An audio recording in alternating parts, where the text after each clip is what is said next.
oatmeal raisin vegan cookie. This is the best cookie in the world. Vegan oatmeal raisin. I can never get enough. Thank you. Oh, the best.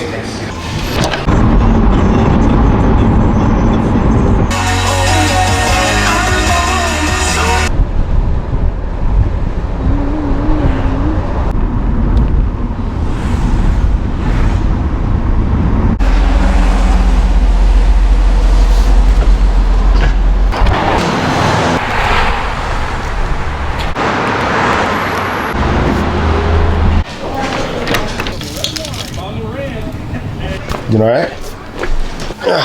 That being said, you see. Watch, so as it stems, watch how my neck goes. Ready? I gotta pull. Oh. The way we have you set up right now is on an anti-inflammatory state, so it's going to push out any inflammation that you might have. Baby, I'm being nice.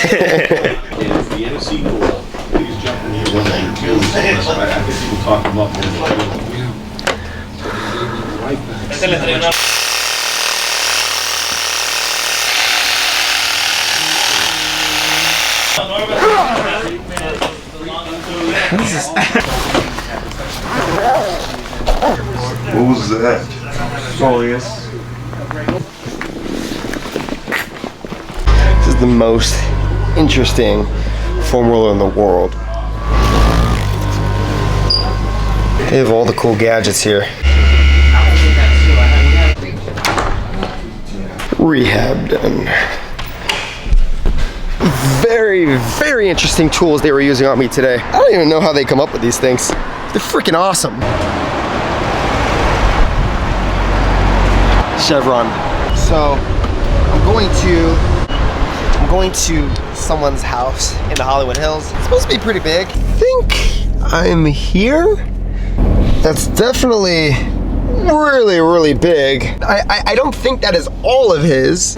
Yeah. Just This isn't all of his place, is it? Yeah, it's all.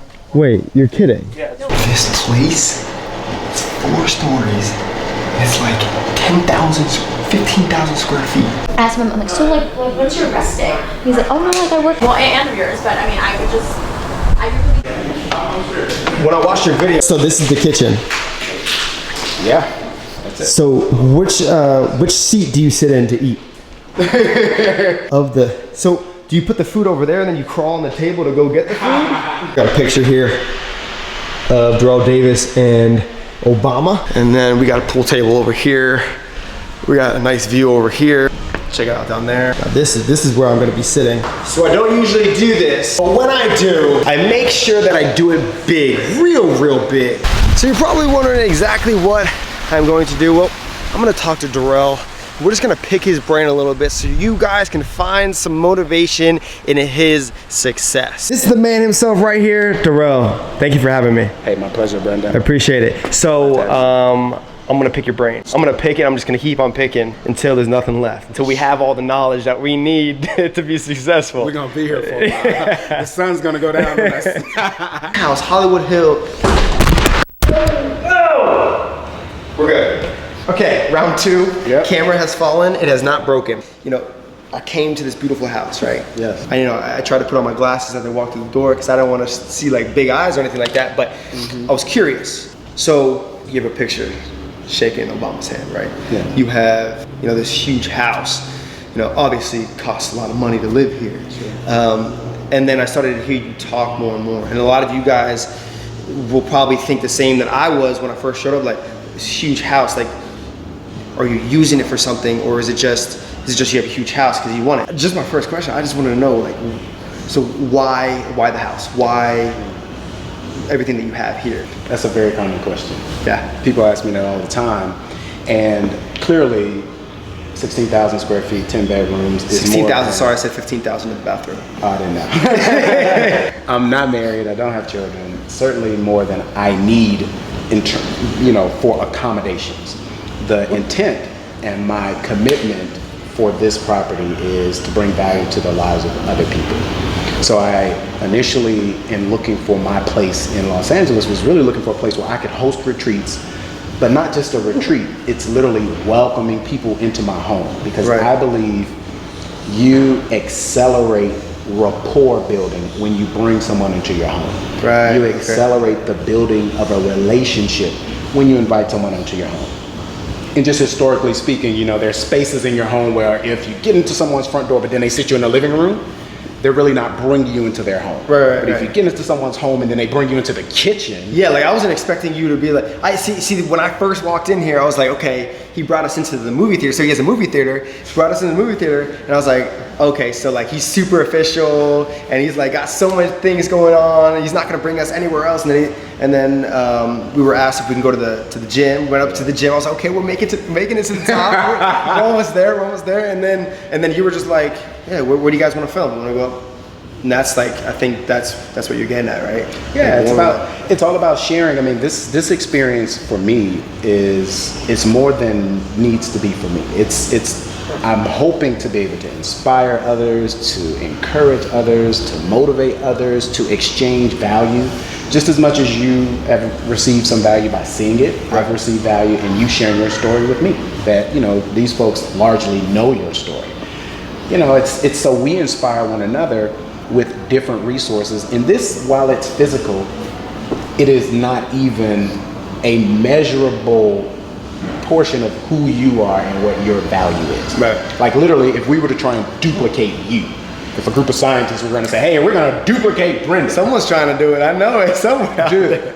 We just to get your brain to try and get a computer to do a semblance of what your brain does would be over $100 billion, and it still wouldn't be. Right. You know, just if we could mine or harness the energy that's in your body, and you understanding exercise physiology, having a degree, just to harness that energy would be many multiples of what this property is valued at. Right. And so So it's more than a tool. it's not just a property. It's something that holds a lot of value in your life that you're trying to share with other people and bring that value to their lives through your knowledge and what you know, so you can help them grow. Yeah, it's a tool that is here to serve you and I, and to serve the purpose of giving us a venue to share our story with your audience That's and with awesome. others. Yeah, that's what it's all about. That's incredible. So this is what I'm gathering right now. There's more to life than just physical things, right? Everything has value in it, and when you start looking at it that way, and you start looking at the people around you, and you find the value in them, then I feel like your energy with all those other people, it grows, and that's where you really learn. That's where you start to have all these opportunities. That's where you build greater friendships, and you actually trust other people. And, you know, for me, as a lot of people know that have been watching me for so long, I've always been stuck in this, growing up, like everyone's trying to stab me in my back. Someone's trying to attack me. You know, I had acne all over my face. People were saying all these different things about me, crater face, moon face, whatever it was. And that's all I ever grew up with is people attacking. And then when I made a good play on the football field, they would be like, dang, you're the best, yo, come to my party. Like, you had 2 touchdowns today. And to me, it's been like, but what about my face? You know what I mean? But what about me? What about my, and I like what you're doing. That like brings a lot of inspiration into my life, and hopefully it brings a lot of inspiration into your lives, because I'm gonna be honest, I'm gonna be straight up, to come across somebody that is successful, has a lot of wealth, they don't have like the goodness in their heart. A lot of these guys, and they're just here money hungry. Yeah. I want to make money, and it's more than just money hungry. Like, it's more than money. Yeah, There's value in everything. absolutely. So I appreciate you taking the time. We're gonna be doing a story. I'm gonna do a segment for him. I don't know. We're gonna schedule a date. We're gonna knock something out. But I want you guys to learn about his story, because you guys have already learned about my story and what I'm going through right now. But I think one of the most important things that I can offer to you guys is a helping hand in changing your life on a greater level, scaling it, as you would say, scaling a life with nourishment of not only health, but, you know, wealth and value and the things that maybe I don't offer to them, like with my knowledge and stuff, but I can get it from you and Absolutely. and present it. So I appreciate I it. think we should give them a nugget before we leave, just in the event Chicken that they nugget, miss. because I'm vegan, so I don't do chicken You're vegan? nuggets. Yeah, Yo, I do fake chicken nuggets. I've been vegan for 2 weeks. Okay. And yesterday, or 2 days ago, I had some chicken, but you know, I feed what my body's feeling, right? Sure. So I was starving, I wanted food, and my girlfriend was like, hey, let's go get some chicken. I was like, no, but then she gave me the chicken and I ate it. You sound like Adam taking the apple from Eve and eating it. I don't know, I want to make that comparison. But you know, you mentioned this idea of success, and I just want to help, you know, the audience to understand, at least from my vantage point, the two, you know, definitions of success that I operate by. One, success in and of itself is the progressive realization of a worthy idea. So while, you know, money is a measurement of success, and I think it's more a measurement of service. Right. You know, how much value are we adding in the marketplace? This property or having money in the bank or an investment portfolio in and of itself isn't success. Because the next definition I would share is that success is the degree and the quantity of, you know, exceptional accomplishment that you are able to achieve within a limited amount of time with the resources that are available to you that's consistent with your highest values, dreams, and goals. Yeah. And so whatever that is for you, as you define it, that's success, whether that's being a school teacher, whether that's teaching people about health and fitness and wellness, whether that's teaching people about money and business and entrepreneurship and free enterprise. Or even building a great family. That's success. Yeah. Family life. That's success. So these things are measurements of service and measurements of value, but they're not necessarily success. And even with you, you know, on the football field now, it's like, hey, come to my party, because we have these traditional standards for success, like if you're popular, if you have a 4.0, or if you're the CEO of a company. I love it. You know, if you have millions of followers, you're successful. But those are not real true measurements of success. That's exactly what I try and preach to them every single day. And when I was speaking about your success, I wasn't speaking about the money. Sure. I was trying to, and they watch me all the time. I really do, I completely 1000% agree with you, because, you know, I could be the most unhappy person. You know, I could be making, you know, 200,000 grand a year and just be like miserable. You know, I don't have the woman that I love in my life. You know, I don't have the people, the friends that like support me, and I have no supporting. That's not success, you know, and I completely understand. So I appreciate it. I appreciate those words of wisdom. Awesome. Hopefully we can give more of that. We will. To all of you guys. Soon. We're going to make something sick. I promise you guys. Thanks for tuning in, man. My pleasure. I appreciate it. Absolutely.